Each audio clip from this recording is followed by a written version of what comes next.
Happy TBR Harvest and happy TBR Harvest and happy episode 2 of Project TBR Zero.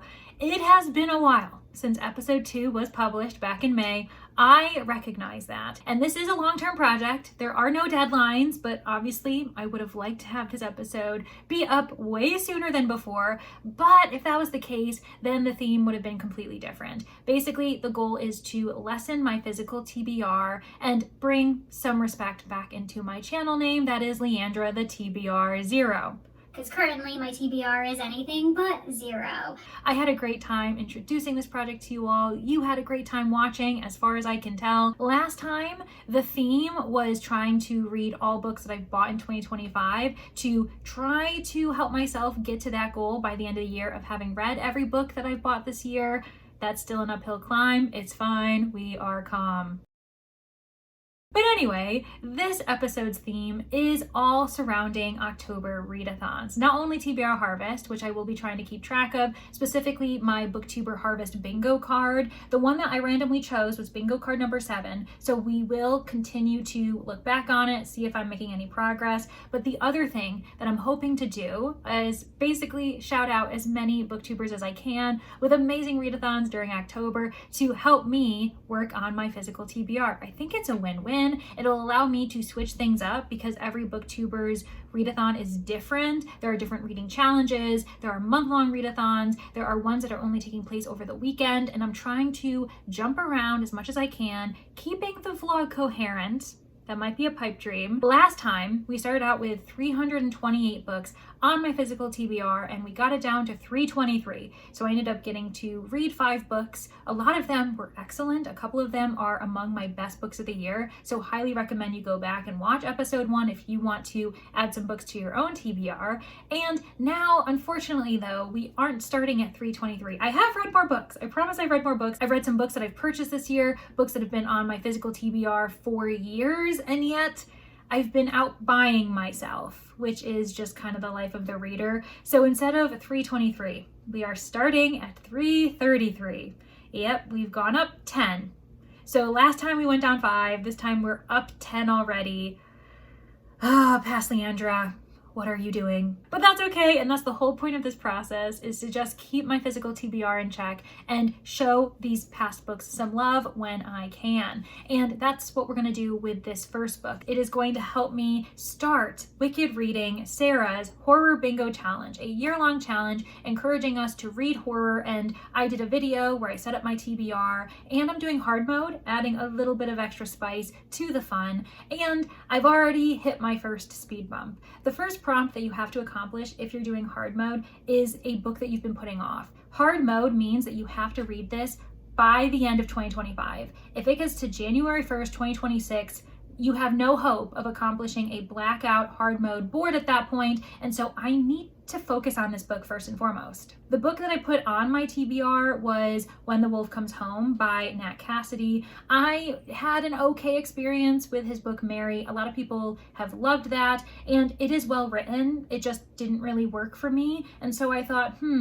should I try him again? And because of that hesitance, I have not touched the arc that was given to me in early spring, March, April, something like that. And it's been sitting in my NetGalley arc area for a really long time. And I was like, you know what? This would be good for me. I should put that book on the TBR and we'll see how I feel about it. Within the last week, I have picked it up and put it down. I DNF'd it, and so alas, here we are, back to the drawing board. But honestly, I think that was a blessing in disguise because I was looking at my physical shelves and noticed this book that I bought years ago that I was enjoying at the time, and because I was enjoying it but put it down and it's been 2 years, knowing I'm gonna have to pick it back up from the beginning, that's why I've been putting it off, because I don't want to go back to the beginning, but I know I have to. That would only make sense. I'm not gonna pick it back up wherever I left off, where my bookmark is still here, by the way. It's fine. That book is Last to Leave the Room by Caitlin Starling. Now, I think the reason why I put this down at the time I did was because we were all participating in the SMP boycott, and that is really unfortunate, but I just didn't really have time to dedicate towards books that I couldn't really be discussing on the channel. And so I just kind of put it away, out of sight, out of mind. And here we are, a sci-fi horror that is a slow burn, that's a bit psychological, magical. It might even really be a sci-fi thriller, but there were some creepy elements that make me think that it's on the cusp. So it could be sci-fi horror, and this is the book that I've been putting off. So I'm gonna be starting off the vlog with this one, and we will see if the second time around I love it just as much as I was loving it the first time.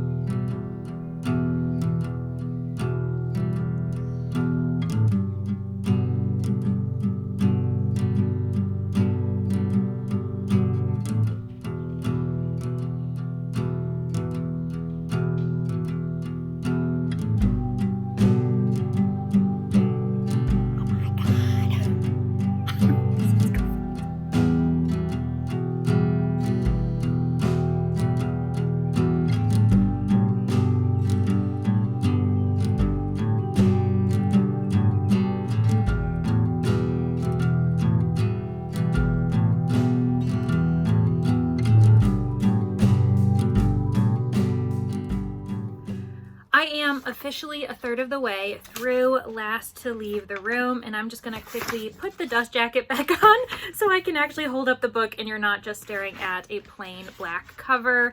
But where I ended up stopping is exactly where I stopped about 2 years ago. I was trying to figure out when exactly I first picked this book up, and I was thinking, why did I put it down? I know that we were boycotting SMP, and I realized it was towards the end of the year. I was reading it in November, December 2023, and you know what was happening in January 2024?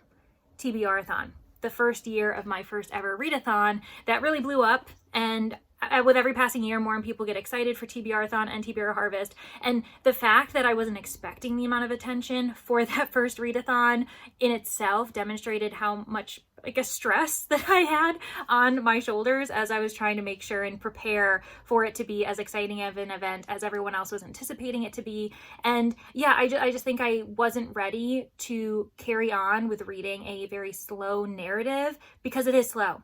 It's very slow, it's very plodding. If someone else were to come to me and pick up this book saying, this was so slow, it was boring, there was no action, I would not fault them for it. I'd be like, yeah, that's a pretty good take.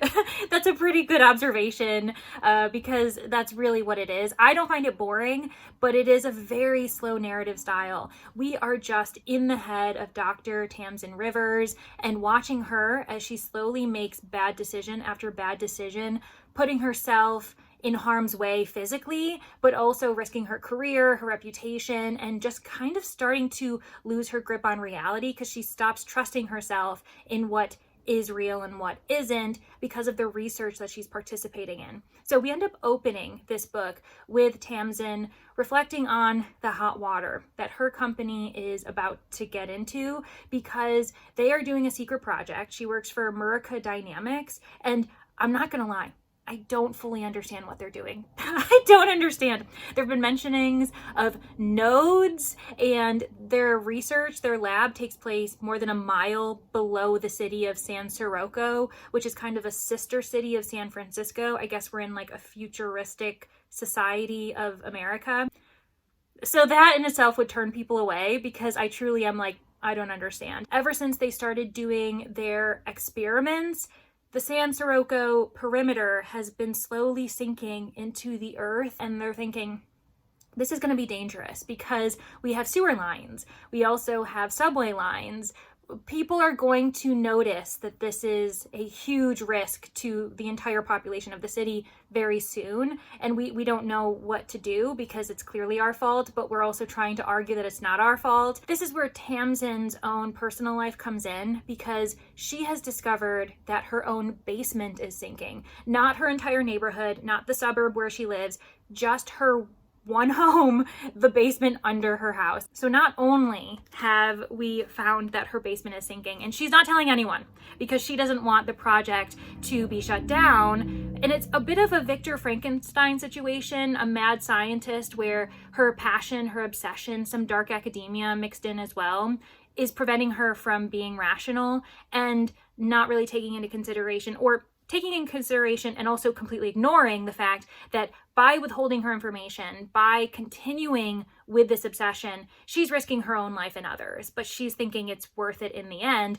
for success. Her ambition is her own, I guess, downfall, hubris, we'll call it. The big catalyst is that one day she goes down to her basement and discovers a door. And then 60-ish pages in, the door opens and something steps out. I don't want to reveal too much. I don't really know if it says it in the flap. Oh, I guess it does. And I knew this going in as well. And you kind of know based on the cover, you can kind of get a gist of what happens. They're a doppelganger. A doppelganger of Tamsin Rivers walks out wearing the same outfit. And it's just utter madness after that, because now Tamsin is feeling this discomfort, immediate nausea, looking at herself face to face and trying to figure out what is going on, especially because the person she stares at is Tamsin, but isn't, because their personalities are different. And there's just, I feel like we're getting in a creeping tension the further we read. But I've already been talking for too long. I wanted this to be a quick update because I also wanted to give you life updates. So we're going to put the book down. I'm really excited and really happy that I'm finally reading this. And it's all thanks to Horror Bingo, Sarah, Wicked Reading, and of course, I guess my Project TBR Zero adventure, but I don't know if I really would have picked this up as soon as I have if it wasn't for Horror Bingo. So we're really gonna give Sarah all the credit on that one. What else have I been doing? So like I said, I got some reading fatigue yesterday, and so I decided to go for a walk, and it was a lovely evening. I stopped at a nearby market, and of course they have a bunch of Halloween, fall, festive elements. I am so in my reading brain right now that I want to use the word elements when I want to say items. So there were a bunch of foods and pumpkins, and I did end up treating myself a very small treat. And I ended up buying these like chocolate covered Oreos that are shaped like a what is this? My brain is so fried.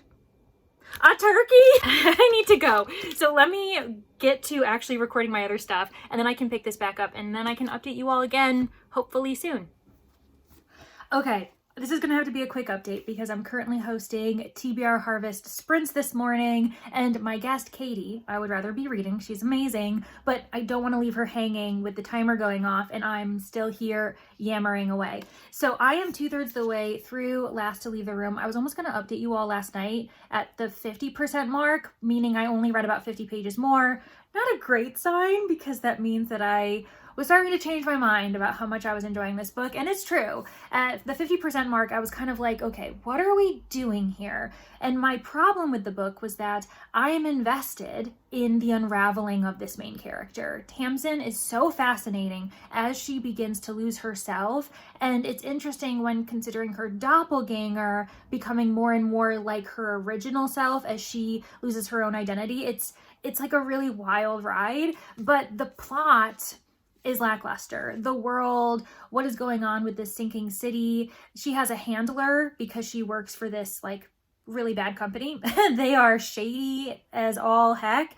And now, you know, there's all these things going on, and yet I still don't feel as though the world is very tangible, that the plot is very tangible. We're getting the Jaws theme song, da da da da da da da, but we aren't getting to see the shark. Are we sure it's a shark in the water? Is it the Loch Ness Monster? That's kind of where I'm at the moment. But what's happened in the next 50 pages, getting to the 2/3 mark, I was making very dramatic reactions on the screen because I had my camera on while I was doing sprints, because I was like, this happened. Oh my gosh, this happened. And so I mean, I am enjoying it. I'm really invested in Tamsin, in the doppelganger that she is named Prime. They're dynamic.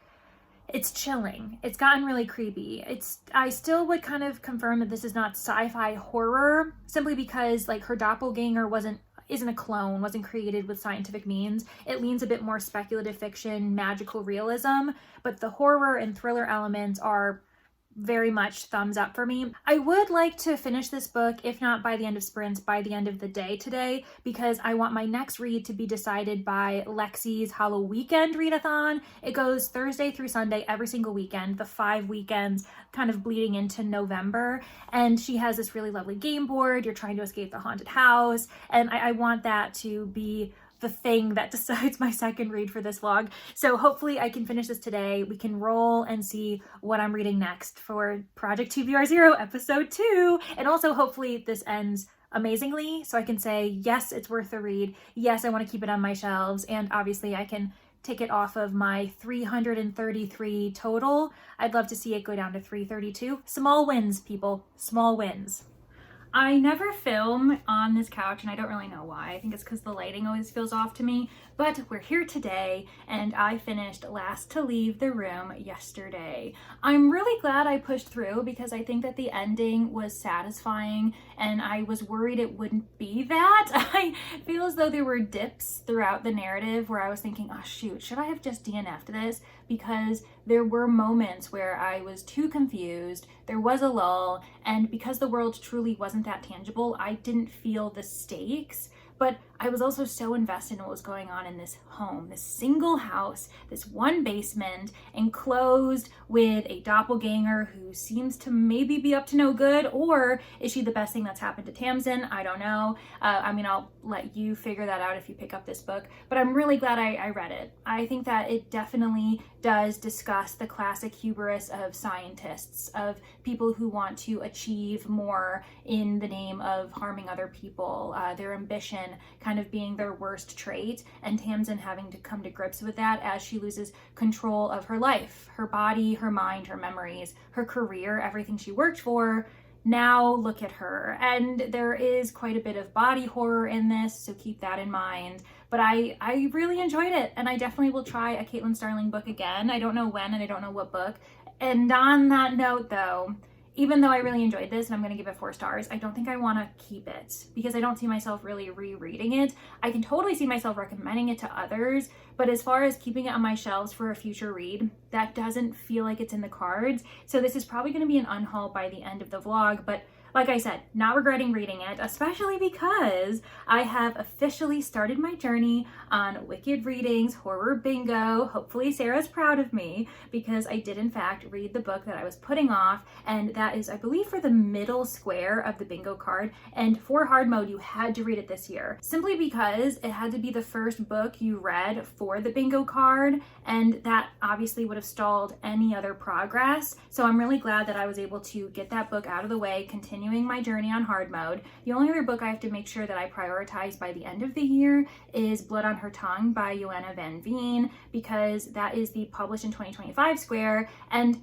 the hard mode is to finish it before, we enter 2026. But I'm feeling like I'm in good shape, and now I can also fill the bingo card with other books as I finish them. There's no order that I have to follow beyond this being the first one. So I'm very happy about that. And I also ended up getting some very exciting items in the mail. I ordered these, so I knew they were coming, but I adore them. They're so cute. So I got them from the company Papier. Last year, I ended up getting my bullet journal from them, and I really love it. The aesthetic, the size, especially as I change up my process for bullet journaling every single year. I think it just works really well for me because I'm trying to simplify it so that it fits better in my current life situation. And this is my new bullet journal. Definitely not as flashy as last year's, but I really like it. And I think it allows me to play around with color patterns as I use other materials. And then I ended up getting a daily planner, and I'm really looking forward to that too, because I think that it's going to help me stay organized.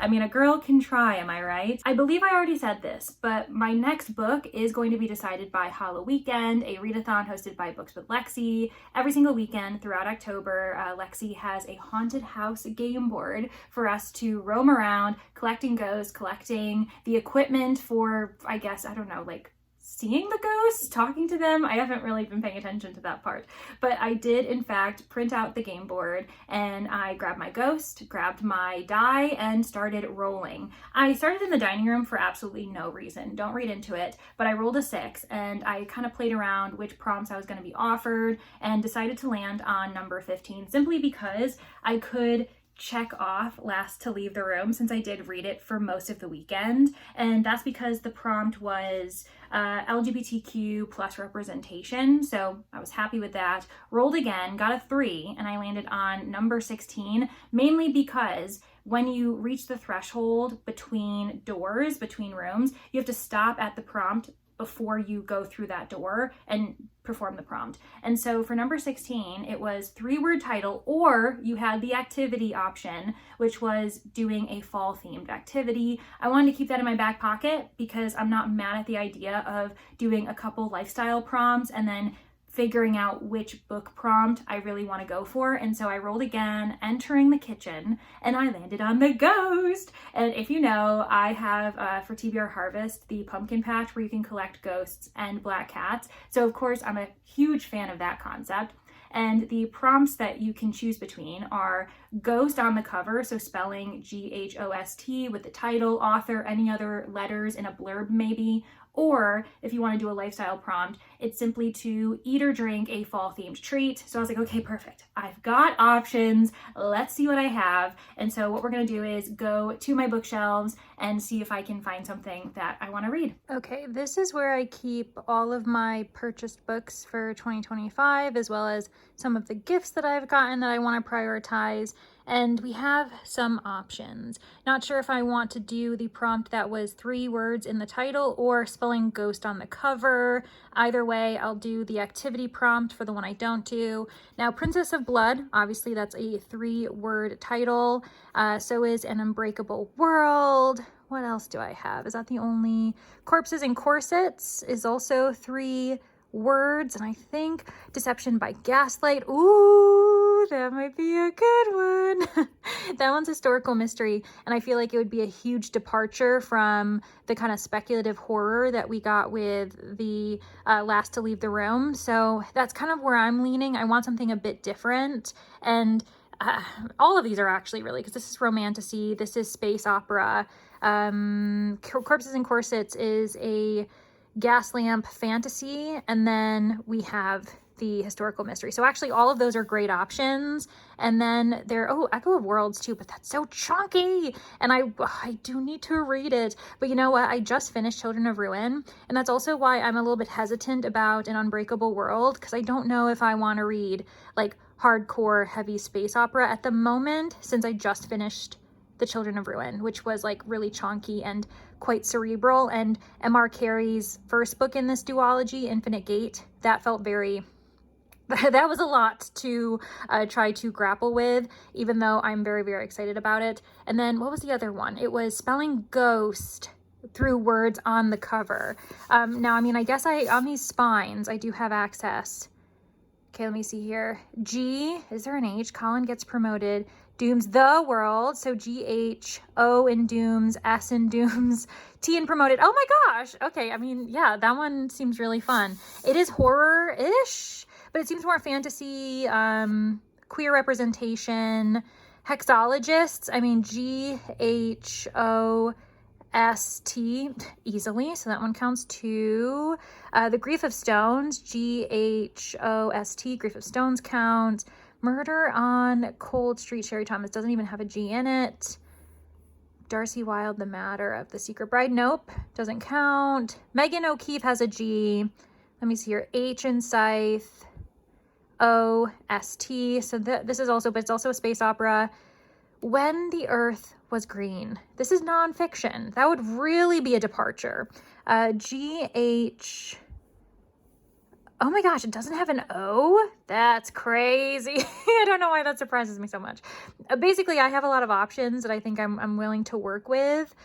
Ooh, what to decide? Let me think about this, and then I will reveal all. All right, I have 2 books in my hands, and that's because I have a book to fulfill each bookish prompt, and we're just gonna see which one really sticks. And if I finish both, if I read both for this vlog, perfect, I'm not complaining. So we have Princess of Blood, fulfilling the 3-word title by Sarah Hawley. This is the 2nd book in the Shards of Magic series, the first one being Servant of Earth, and that was a hidden gem. The romantasy that I actually enjoyed, what? Call the presses. And then we have When the Earth Was Green. This fulfills the ghost on the cover with Ghost written somewhere. I think it's all in the title.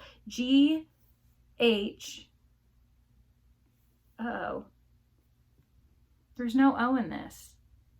Romance. There's an O in romance. So we're gonna use the tagline Plants, Animals, and Evolution's Greatest Romance for the ghost prompt. All right, perfect. And this is nonfiction. It's environmental writing. Riley Black, to my understanding, is a non-binary trans author, and I'm really intrigued by their perspective on the natural world. And of course, there's gonna be dinosaurs, and I'm really excited about that. So that's what I'm gonna do. We're gonna juggle this nonfiction and this romantasy, very different. And I think that's exactly what I need. And especially not just different from each other, but super different from Last to Leave the Room, which was like a psychological horror.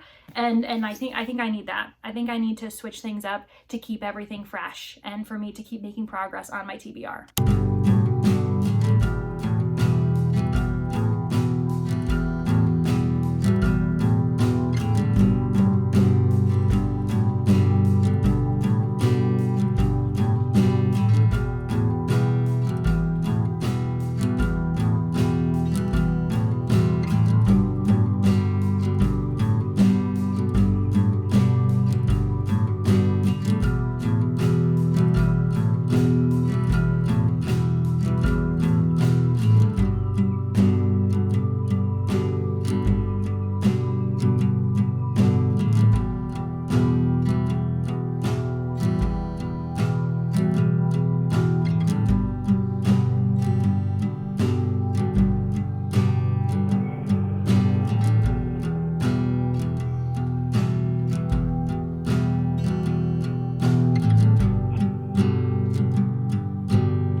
$200,000 blood money for which he had to atone. Once again, I have picked the perfect bookmark for my current read, and I am highlighting another friend's readathon. This time, I have the bookmark of The Lore Keepers, and this is from the amazing readathon hosted by Bree from Four Paws a Book every single year. I know that she's got big plans for next June, so keep that in mind. But yeah, representing the trees, knowledge, and it just seems really fitting to be reading when the earth was green, and I'm really enjoying it. I don't have access to the audio, though I know that the audio exists. I am also kind of glad I don't have access to the audio because when it comes to nonfiction, I have found I prefer just simply reading the physical copy.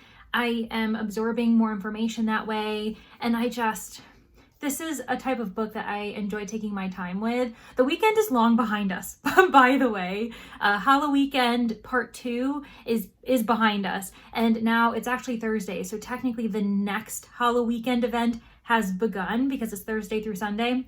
But here we are. I've just been enjoying my time. I've read the first 5 chapters. Yeah, because I'm on chapter 6. And I'm probably, like 45% in, almost 50. I'm not quite. This isn't a great marker because there's appendices and other information on the back of the book. But really, Riley Black's narrative of the natural world ends at page like 215. So I'm very close to being halfway with this. And I really love the slow progression. It took me a second to just kind of process what was going on because we start off so far into the past.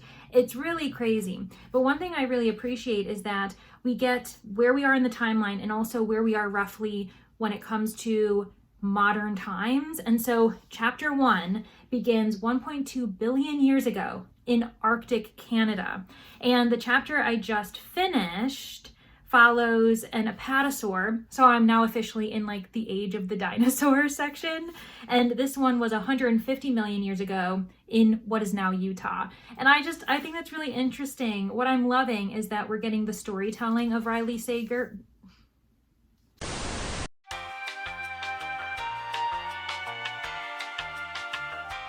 I was so invested in this one section where we were following a Silosaurus as it was foraging, trying to like basically survive in this barren wasteland that is very harsh. And I think it was during the Triassic period. And I was so invested in their safety. I was like, if this creature dies at the end of this chapter, I am going to riot.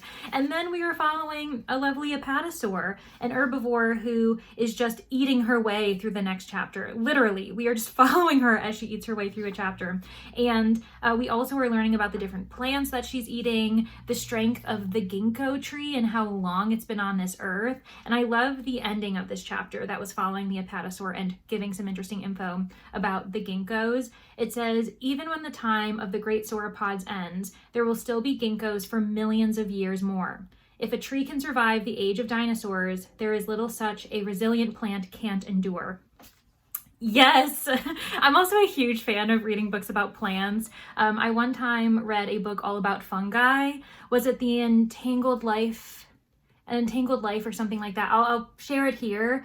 It was by Merlin Sheldrake, something like that. It was so thought-provoking. I can't recommend this book enough. Definitely check it out. I think it's called An Entangled Life. My dad currently is borrowing it because usually after I read any books on the natural world, I then, let my dad borrow it, and he takes an age to read them because his life isn't books. I know, it's kind of crazy. How is that my father? Listen, this type of literature, this type of nonfiction isn't for everyone. I totally understand if you're watching me read saying, good for you, Leandra. I'm happy that you're enjoying it. But if you do like learning about the natural world, if you do enjoy learning about history and you want it in a very palatable form, I think Riley Black is the way to go. I'm really enjoying their story. And it's a storytelling. It truly is storytelling when it comes to how they are providing the information about the natural world. And I'm obsessed. I'm really enjoying it. I also have to make sure that I prioritize Princess of Blood. Haven't even touched it,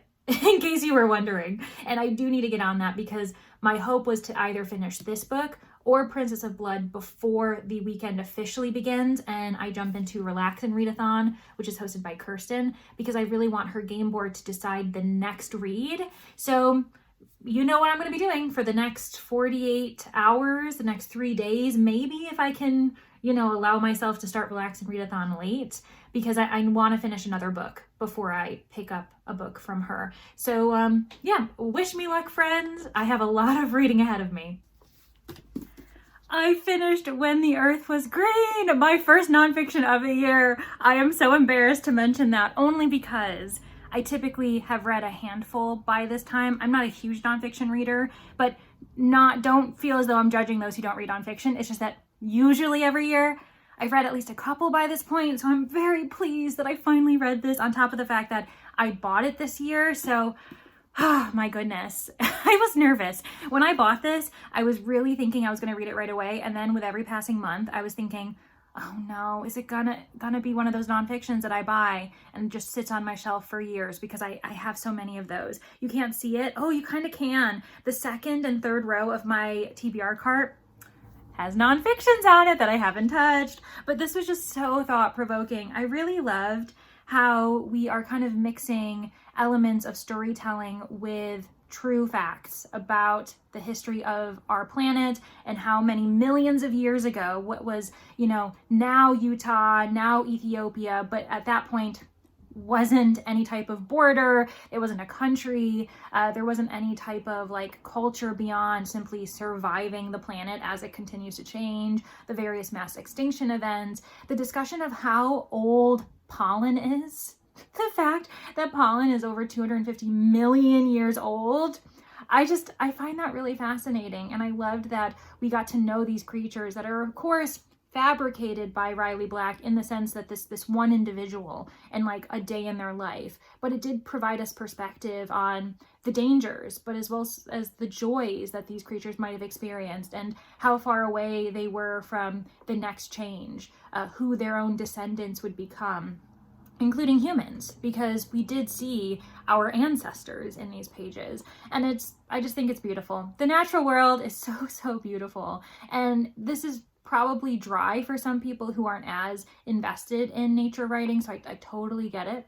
I totally get it. But for me, I thought it was really thought-provoking. Riley Black, I will be trying you again, especially the book that I think is going to be really upsetting, but the book, The Last Days of the Dinosaurs.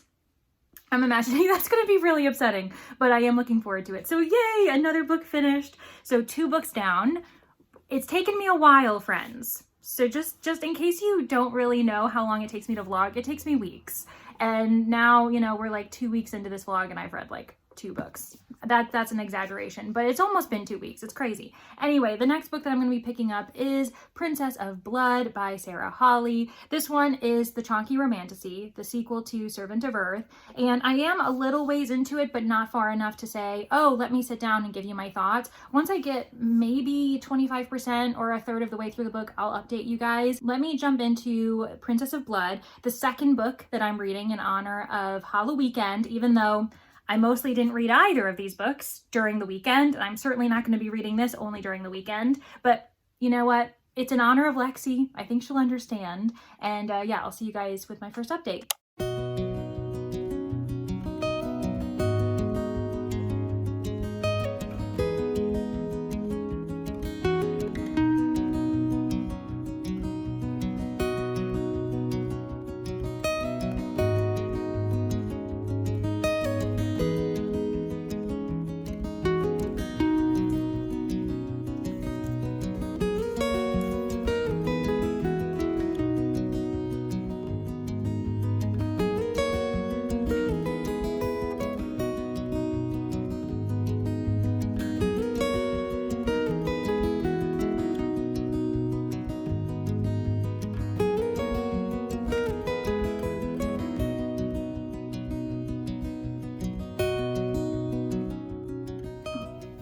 I have a very quick car update for you, mainly because I have to head into the library to start my library shift, but I am 25% of the way through Princess of Blood, and I am really invested. That wasn't the case at the beginning. The first couple chapters, I started to be worried, wondering if Servant of Earth was just a one-off, and I'm truly not that invested in continuing the series. But now that I've reacquainted myself with the characters and with the stakes that Kenna, our protagonist, has in front of her, I'm really excited to keep going. There's a lot of political intrigue in here, a lot of alliances, and Kenna, our main character, has such a good head on her shoulders. She isn't someone who will just jump in without considering her options, and she's very careful because she knows how fairies can be temperamental and that everything they say can have a double meaning. So I really like following her as a character, especially as her character arc has progressed, has developed from Servant of Earth. And with that book, what's really interesting is that the main story arc was that a rebellion was brewing, all while Kenna was also trying to survive, and there were also trials going on that she was assisting the Princess of Earth house. There are 6 houses, by the way. We've got Earth, Fire, Light, Illusion, Void, and Blood. People try to forget about Blood because King Osric, the King of Illusion, he did not want anyone to remember the strength of Blood and the fact that Blood was the original house who tried to rebel against the king long, long ago. And so mainly there's 5 houses in the Servant of Earth, and Kenna is just trying to figure out who does she trust, who has the best intentions for the realm of fairy. And if we do end up rebelling and overthrowing King Osric, where are we left? And a rebellion does take place. I won't tell you the aftermath. I won't tell you what actually goes down, but now Kenna and the other fairies have to deal with what took place in Servant of Earth, and there's even more political intrigue going on because they have to figure out who to trust once more. But it's different. There are higher stakes. Kenna is in a different position, is all I'll say, and I feel like there's even more pressure on her, especially to protect those that she loves. She's found a group of people that she desperately wants to keep safe, and she feels as though she's the only one who can do it, but it's such a precarious position right now that she's in that she doesn't really know if she is capable of doing it, and she's still trying to figure things out because she really hasn't been in the realm of Fae for very long. And I'm very, very invested. I'm very excited. The one thing I'll say is I think what also made me uncertain if I was vibing with this book in the first couple of chapters was because Kenna did have a romantic interest in the first book, and she's currently regretting being with that person in Servant of Earth, and she just keeps thinking about it and keeps imagining them together in sexually explicit ways. And I'm like, Kenna, you need to get a grip. Like, you are an adult woman. And this is where romantasy really loses me, because I'm just like, oh my gosh, like, you can't repeat these thoughts 4 or 5 times within a couple chapters. Like, it is exhausting, and it's just silly. However, what has kept me going, in addition to just a really well plotted story, is that Sarah Hawley can write. She has a great handle on the craft of writing, on technical skills, on writing a beautiful sentence that also holds deep meaning. And I feel like that's what I've been missing when I pick up romantasy books like Fourth Wing or When the Moon Hatched. I think that's the title. Those ones, the authors write a compelling story, like everyone's eating it up, and they're kind of described as vibes books. I think they are, at least.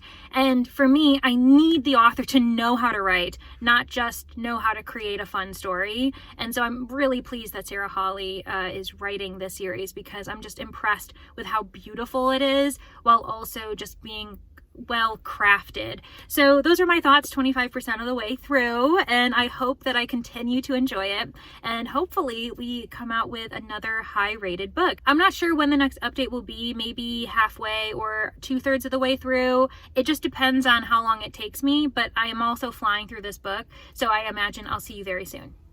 Happy, relax, and readathon for the next 24 hours. I will be highlighting Kirsten over at the Reading Nymph. Every other month, she hosts a 24-hour readathon. And this month, because it is October, we have a new spooky board to enjoy. I've already done my first couple rolls, but I don't want to get ahead of myself. So let's first do a check-in for Princess of Blood. I'm now 300 pages into this book, about 60%, so 2/3 of the way, and something major just happened. One of the characters who is vying for the crown, because remember, I think I mentioned that in Servant of Earth, there was a big rebellion that happened by the end of the book. Now we have a couple people who are hoping to be the new king or queen. One of them just really threw a gauntlet, and we don't really know what to expect moving forward. I am assuming that we're going to be having some battles, some combat, some more competition, which I am not the biggest fan of, but I am ready for a change in the narrative, because there were a lot of like political discourse elements going on, parties where people were schmoozing each other, trying to see who is allied with whom, who could be manipulated, possibly bribed with jewels and things that they most desire. So it was interesting to kind of get to know the players and figure out everyone's strengths and weaknesses, especially Kenna, who, as I mentioned, is in a particular position where she holds a lot of power, but it's power that she doesn't fully understand yet, and there's not really any confirmation that she can wield it appropriately, and so she's just feeling a lot of pressure at the moment. Not to mention, with all of the politics going on,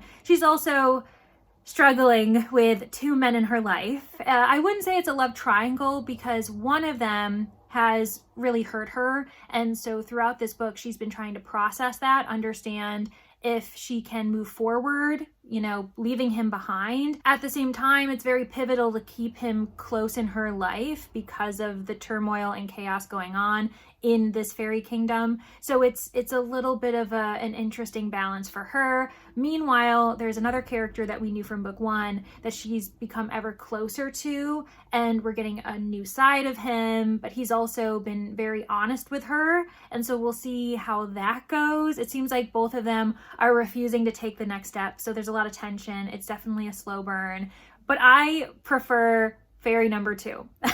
I prefer the guy that she's currently kind of having this slow burn romance with over the first one that very clearly is selfish, narcissistic, and has his own goals in mind. He doesn't really care who he hurts in the process. And I feel as though the other fairy is just a bit more grounded, and I understand what made him the way he is today. I'm trying to be vague because I don't want to spoil anything for Servant of Earth. What I will say is that the two suitors are a fairy from Firehouse and a fairy from Void House. We have Callan, who is known as the King's Vengeance, and then we have the Prince of Fire named Drustin. And so Callan and Drustin are the two men in Kenna's life, and she's juggling a lot of feelings right now. As I said before, I'm really enjoying the writing style. You can tell that this is a very clean, edited, beautifully written and tied together piece. And at the end of the day, that's my priority. Even if anything I've said doesn't feel that new, especially if you're a big romantasy reader, I recognize that it feels new to me because I've only tried a handful of them that haven't worked for me, whereas this one has. So it's a fresh story, but for maybe a hardcore romantasy reader, it wouldn't feel that way. But I think that it being so well written, it makes it even better for me. So I'm excited. I'm gonna continue reading. We'll see if I can finish it today, because the hope is that through Relax and Readathon, I can finish this book and then we can move on to our 4th book of the vlog, and it'll be decided by the Relax and Readathon game board. Okay, I'll see you guys when I finish this book. Of course, as soon as I turned off the camera, I realized I never told you how I did with my first roll of Relax and Readathon, so let me do that. I did end up deciding to start on the square mood read simply because I wanted to make sure I had a prompt that would allow me to finish this book. I'm in the mood to finish it, and I mean, I can't read a book for Relax and Readathon until I finished this book that I still have from Halloweekend with Lexi. And so that's the first thing I wanted to get out of the way. I rolled my first roll. I got a 6. That landed me on move 3 spaces, and then I moved 3 spaces and landed on Discord vote. That vote is ongoing.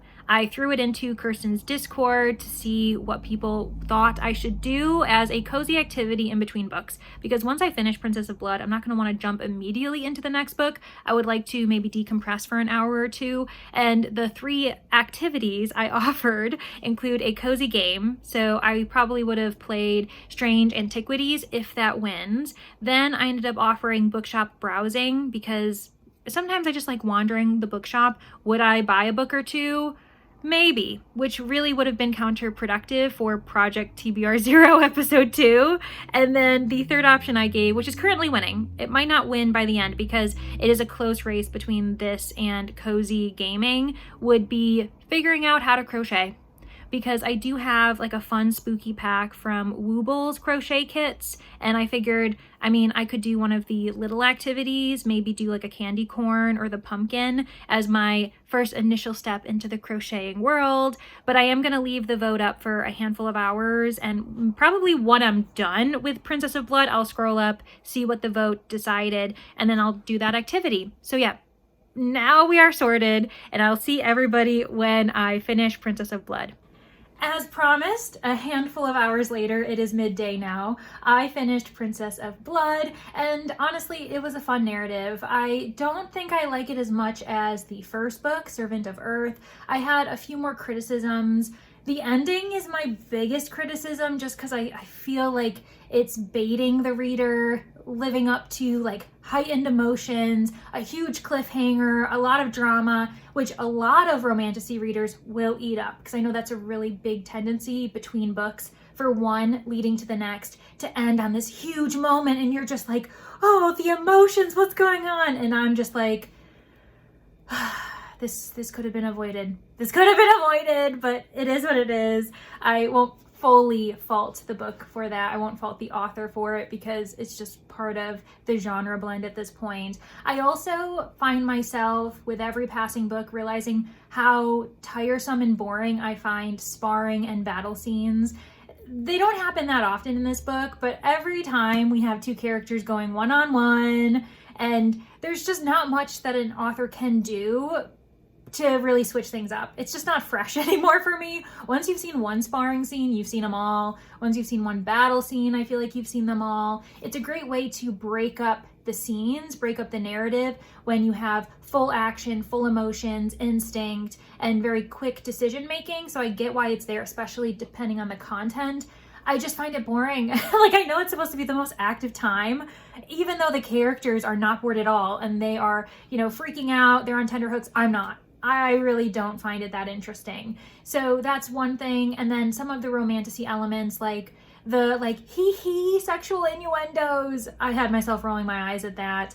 But yeah, I think the hardest thing for me is the ending. So that's why it's not meeting the expectations of Servant of Earth, because that one I think ended really well. And this one, I was hoping that the author wouldn't fall into that trap of like a big cliffhanger ending, but alas, here we are. I am pleased to say that I now have 330 total books on my physical TBR. We're slowly making progress there, and we still have quite a bit of Relax and Readathon to do. I have checked into the Discord and I found out that the winner was the activity that has been winning the entire time, and that is to finally begin my journey of crocheting. And I've got 2 items that I could potentially crochet thanks to the woobles. Yeah, I always want to call it wobbles. I have the candy corn and I also have the pumpkin. I have the crocheting hook, whatever it's called, and we'll see what progress I make. It'll be fun if I finish one of these items, because then I can share it in the Discord with everyone else who's participating in the readathon.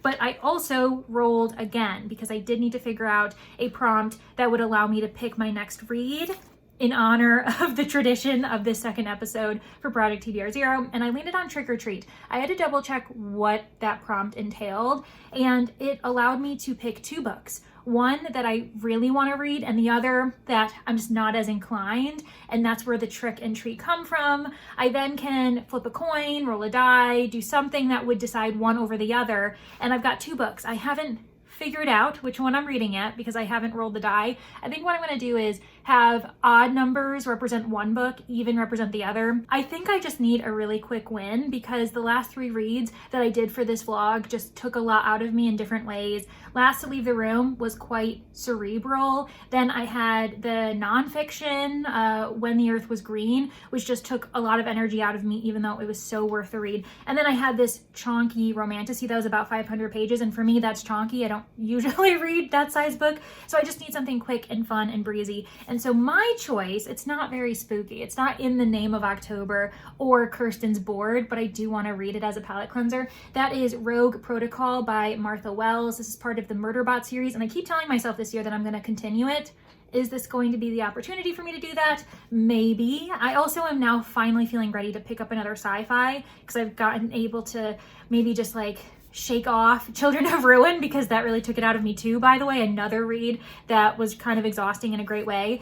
Now, the book that I probably should be reading is Cat's Cradle by Kurt Vonnegut. I've only ever read Slaughterhouse-Five by this author years and years ago, and I found it fascinating at the time. I don't really know if I ever want to reread it, but I do own another book by him, and this was placed on my self-destruct TBR that I do every November, December, and the time is coming where I'm gonna have to review my old video and then create a new TBR with new books that will self-destruct within 12 months. So the time is now or never, I think. So we'll see what happens. They're both quite short. I just imagine that this one might exhaust me a little bit more because it's a bit absurdist. At least Slaughterhouse-Five had heavy themes, but it also did kind of force you to expand your understanding of reality. Yeah, so how about we'll do even for Rogue Protocol, odd for Cat's Cradle. You'll find out when I find out which book I'm gonna read.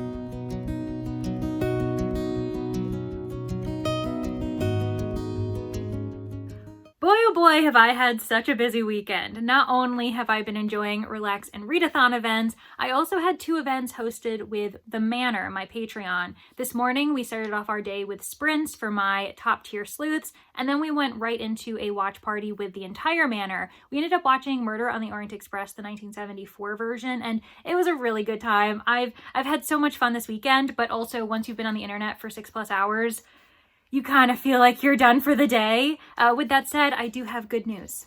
I started and finished Rogue Protocol by Martha Wells for Relax and Readathon while on sprints today, and it's a 5-star read. I'm so sorry that you didn't get a mid-book update, but it is a really short read, and it's book 3 in the series, so I can't tell you too much, even though each book is in itself its separate case, a separate adventure that Murderbot goes on, and Murderbot's become one of my favorite characters of all time. It's funny while also being really on top of its game. It's a sec unit that hacked its system, and so there is some free will while also having to be under the radar because it's illegal and it's deemed a weapon by the entire world. So they are trying to find Murderbot and obviously destroy it, but Murderbot is way too clever and dangerous for anyone to really get close to it, and this time is no different.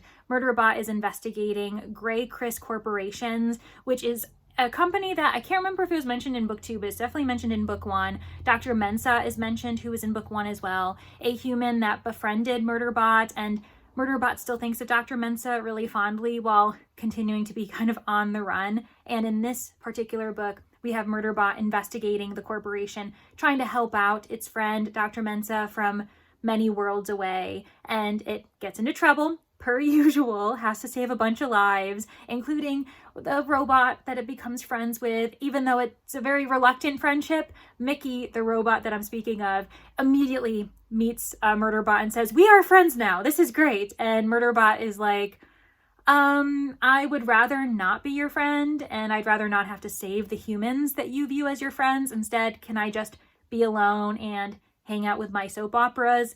But alas, you know, we got to be killing other robots. We got to be killing some people. It is what it is. And that's just another day in Murderbot's life. And it's a really fun romp. I've also just reaffirmed that I love robot stories. And so it's not surprising that I continue to really enjoy the Murderbot series. And I actually need to try more of Martha Wells' works. I think this is the only sci-fi that she's known for. She mostly writes fantasy, which it'll be interesting and a different departure for me to see if I like her in that form. But yeah, this is a winner, 5 stars. I adored it so much. I don't know what took me so long to read it because this book has been on my shelf for a year. I've also made some progress for Relax and Readathon, including my current crochet project. This is the first time I've ever crocheted and I'm having a great time. I think it's my new obsession. And I did in fact go with the Bat beginner's kit, and it's really straightforward. The videos have been extremely helpful. I understand why this company is so well known and a lot of people support it as kind of a first step to try crocheting. I'm really loving it, and I'm excited to continue with that new hobby that I've started during the vlog. I've also been busy wrapping books for a specific project that I did last year that I'm bringing back. If you know, you know. If you don't know, it is called 12 Books of Murder Myths. And this time around, I don't have to be as secretive or as quick to wrap these gifts. So last year, I wrapped the gifts a year in advance so I could forget which books were wrapped under which numbers. I'm doing it a little bit differently. I'm creating a different game, so it doesn't really matter that I'm wrapping them right before I read them, but I am very excited for it. And so I'm getting ahead of the game, trying to make sure I'm not as stressed as I was last December when I was doing 12 Books of Murder Myths. And on top of that, I've decided my next read. Oh, but before I reveal my next read and the next booktuber and readathon that has decided that read for me, let's just check in with each other. So with Martha Wells' Protocol, my physical TBR goes down from 330 to 329. So that's our number now. All right, we're all on the same page, pun intended. And the book I'll be reading next is The Virgin Suicides by Jeffrey Eugenides. It's a bit of a stretch, but I have seen reviews online suggesting that it could fit the category I was searching for, and that is Gothtober, a Gothic-focused readathon hosted by Olivia over at Olivia's Catastrophe. She isn't the only host, but she is the one that I recently befriended, and she is so lovely. She kindly invited me onto sprints with her this October, so I was able to participate in Gothtober in that way, and I want to go a little bit further and read a Gothic tale. I've been told that it's Gothic in tone, quite dark and just like atmospheric, which is what gives me Gothic vibes. It doesn't fit her theme for this year, which is Gothic architecture, but we're doing our best, and I just really wanted to highlight her. I just don't really own many Gothic tales, and I also didn't want to pick up Jane Eyre yet because that's quite a chunky read, and I just don't think I'm ready for it. So we're gonna go with this modern classic. It says that it was originally published in 1993. The Virgin Suicides is considered a modern classic and signaled the arrival of a major voice in American fiction. I am looking forward to it, even though I'm a little bit hesitant. I'm a bit nervous. One, because I don't really know if this is the book for me. It just doesn't give me that vibe, even though I do own it. So at one point I thought it was for me. And two, we've been doing too well. I feel as though we haven't missed yet, and I'm just waiting for the other shoe to drop and the discovery that I'm gonna have to DNF a book, or I finish a book that's 2 or 1 stars or something to that effect, because I haven't given a book less than 4 stars this entire vlog, and it makes your girl nervous, but I am excited to finally try this book, and hopefully for Olivia, for myself, for Gothtober, I can get another win under my belt for this vlog. And so I do plan on starting this today. I probably won't provide you with an update so soon, but I'm hoping that by tomorrow I'll get far enough in to provide you with my initial thoughts. Hopefully they're good thoughts, but yeah, I'll talk to you guys probably tomorrow at the earliest. Less than 24 hours later, I'm at page 8 of The Virgin Suicides, and I am DNFing this book. We all probably knew that this was going to happen. The vlog was going too well, and this book is just awful. I hate the idea that this is deemed a modern classic. It is gross. I feel really uncomfortable reading this, written by a grown man, from the perspective of boys sensationalizing and fantasizing about young girls. Not only their bodies, menstruation is mentioned quite a bit, but also becoming obsessed with the fact that these young girls are taking their own lives, one child after the other.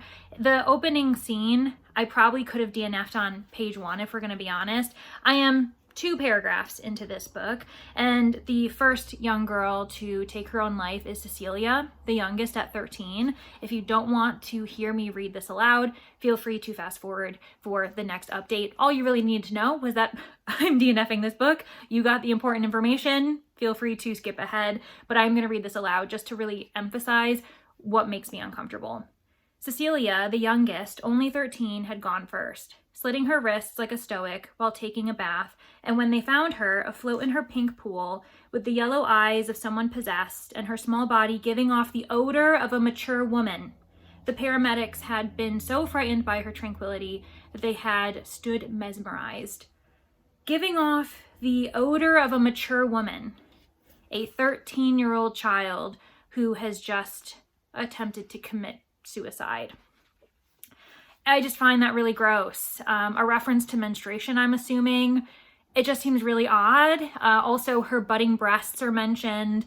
And again, we're talking about a 13-year-old child who's committed suicide. And so the first DNF of the vlog, I mean, I'm really glad that I finally picked it up to reaffirm that it didn't seem like a book for me, and it's just been sitting on my shelves for years, unread. I wonder why. And I'm so sorry to Olivia for this being the pick that I chose to represent you in Gothtober, but don't worry. My plan is to remedy this situation. I went through my shelves looking for anything that seemed gothic that I really wanted to read, and I ended up discovering The Red Lamp by Mary Roberts Reinhardt. Really, this should have been the book that I picked up first and foremost if it had come to mind at the time. I read the album by this author over the summer for Battle of the Booktuber and really loved it. I'm really excited to get into this author's canon, and I have a couple other books on the shelf. This one in particular, though, The Red Lamp, is described as atmospheric prose and tension that rises with every page. The Red Lamp is a hybrid of murder mystery and Gothic romance that shows the American Agatha Christie at the height of her powers. I've already started it. I am already further than I was with The Virgin Suicides, so clearly we are off to a good start. And this has a bit of a haunted house feel. Our main character is a professor at the nearby university. He inherits this home from his uncle who dies. It's also epistolary, which definitely gives me Gothic vibes as well. So I'm very happy about this. It also kind of leans the Gothic architecture route that is Gothtober's theme this year. So I'm very excited, and I can't wait to let you all know what I think. Hopefully I can get maybe halfway through this narrative today because I have no plans for the rest of the day, and then I can let you all know that yes, this is a great book. I'm really hoping it's not a DNF, because if so, that'll make me far more upset because I've had a good time with this author in the past, whereas this one, I'm already kind of over it. I just don't want to have it in my home anymore, and so I will be unhauling it ASAP. All right, I will update you all once I get halfway through this narrative. Cross your fingers. I think it's going to be a really good one.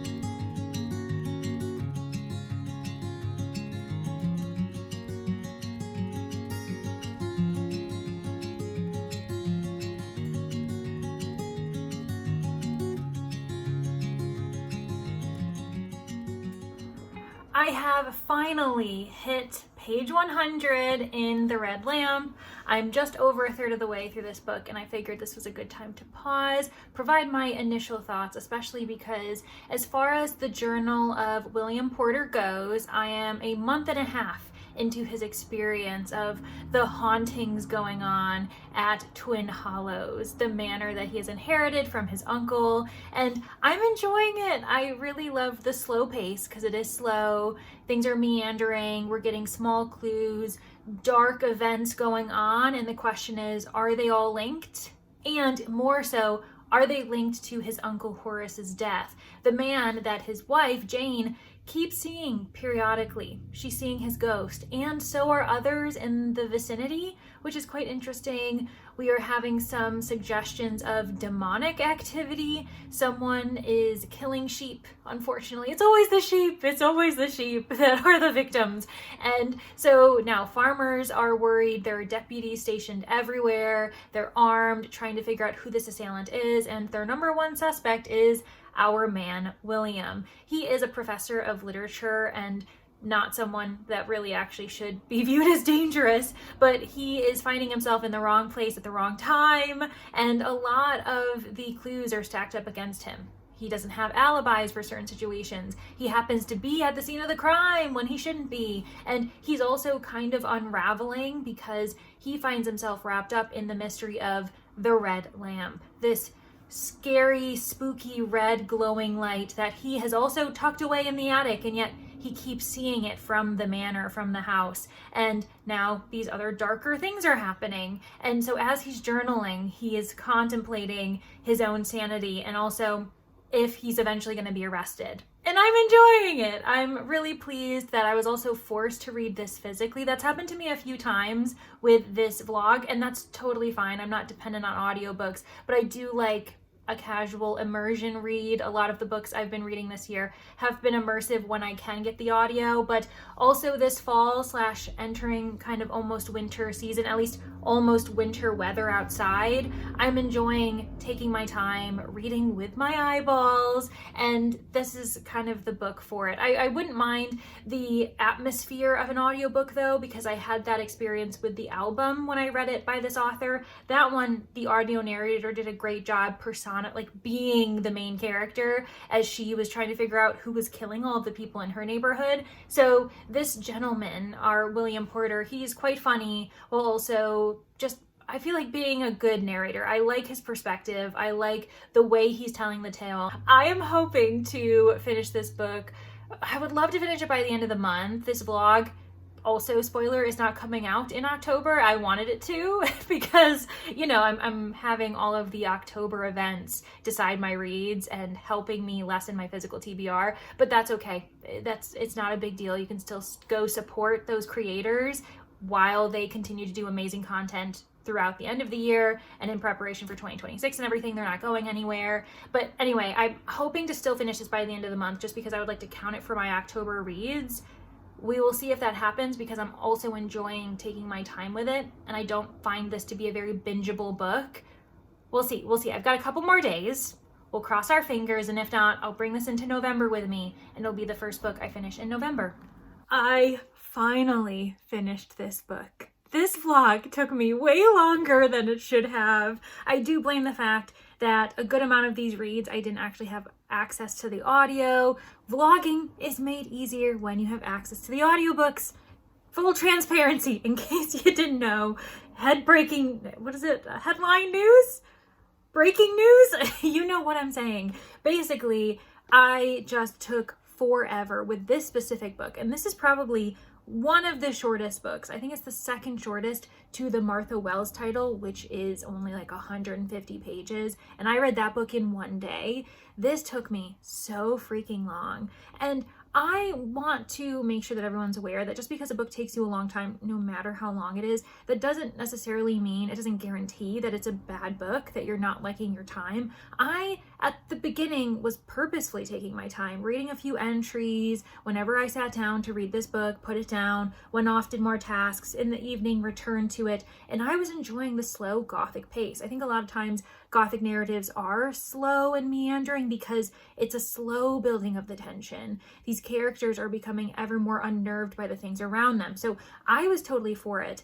The only problem I started having with is just that I started to question if I could trust the author to pull this off in the end. I didn't have the same reservations with the album by Mary Roberts Reinhardt, but with this one, oh my gosh, the last like 50 to 70 pages took me forever to get through. And I think it was because I was ready to get to the solution. I was ready to figure out who's behind this. And then unfortunately, I was pretty disappointed with the person, the killer that was behind all of these things. I did continue to enjoy the supernatural elements, the seances, because we do end up witnessing a few seances toward the end of the book, and that was really atmospheric and it was lovely, and I loved the haunted house vibe of it because we do have certain things that remain unexplained.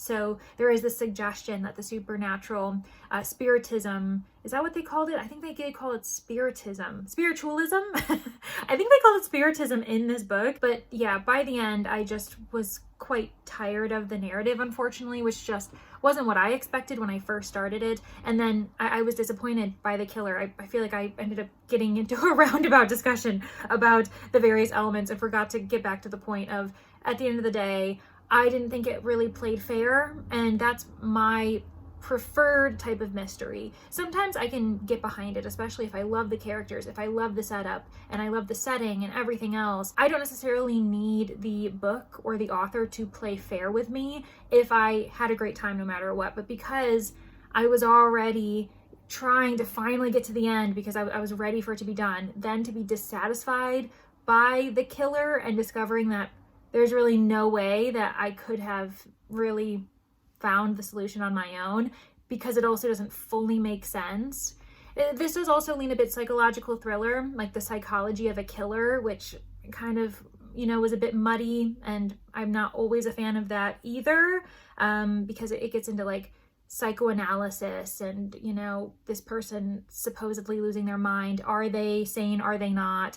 And the thing I hate the most in thrillers is when you discover that the killer is a psychopath or a sociopath. Like one of the characters was one of those the entire time. It's just, I find it very tired only because I've seen it in so many thrillers. So yeah, I'll say at the end of the day, let me just bring us back to earth. Can you tell that I'm just like so wired today? It's crazy. I just finished it this morning and I'm still like scattered in my thoughts about it, but I'm a bit disappointed. This is a bit of a 3-star range book for me, meaning that I probably am not that interested in keeping it on my shelf. The red lamp didn't end up being that important either, which I was just like, okay, anyway. If we look at the end results of this project, of episode 2, I did have the secret silent goal of trying to read one more book than I did in episode 1. And so I was hoping to read 6. I didn't think I would get to it because I assumed that The Virgin Suicides would be my final book because I didn't think I had time. And then I just kept pushing the deadline further and further and publishing other videos because I wasn't done with this vlog.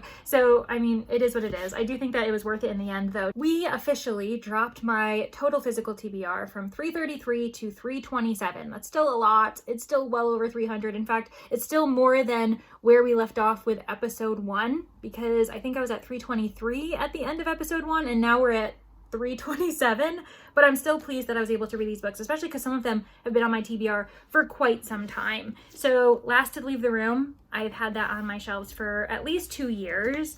The Virgin Suicides, I think I ended up buying this in 2020 during COVID, during lockdown actually. I distinctly remember that book haul. You know how sometimes you remember buying a handful of books on a certain day during certain circumstances?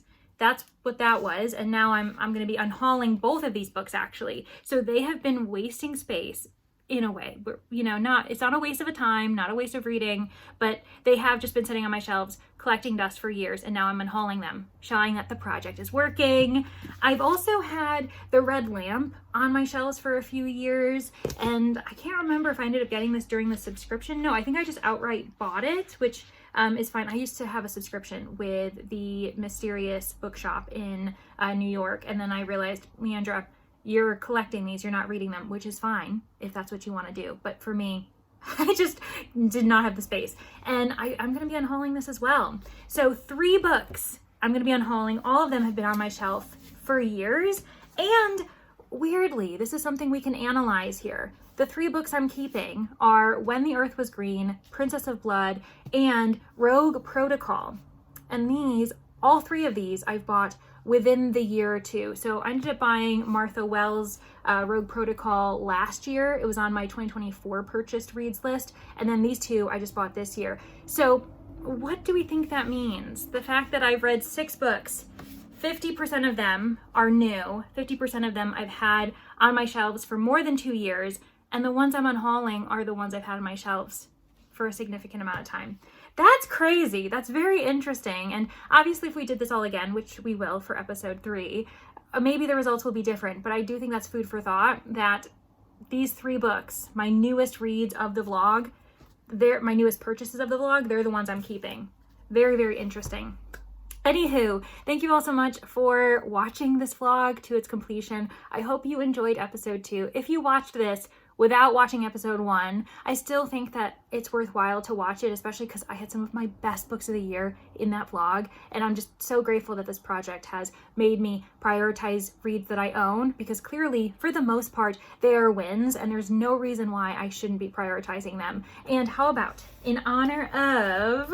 let's do Princess of Blood. In honor of Princess of Blood, the second book in a romantasy series that I actually thoroughly enjoy, how about you give me any type of red emoji in the comments to prove that you got to the end. And if you are here and you do have things to say, let me know. But if you need a prompt, I'm happy to give you a second one, and that is, what should I do in the future for this series? For episode 3, the plan is to actually do a random number generator. Episode 4, I've received a handful of prompts from my Manor guests over at my Patreon, and I'm very excited for that. So I have plans in the works. But if there's another method, another way to choose my books for Project TBR Zero episode 5, when that ever happens, let me know in the comments. And please keep a lookout for my channel for other vlogs to come, since you clearly like vlogs. I'm assuming you enjoy vlogs, because as I mentioned in a handful of videos on my channel already, I do have 12 books of murder myths coming up, and that will be a 3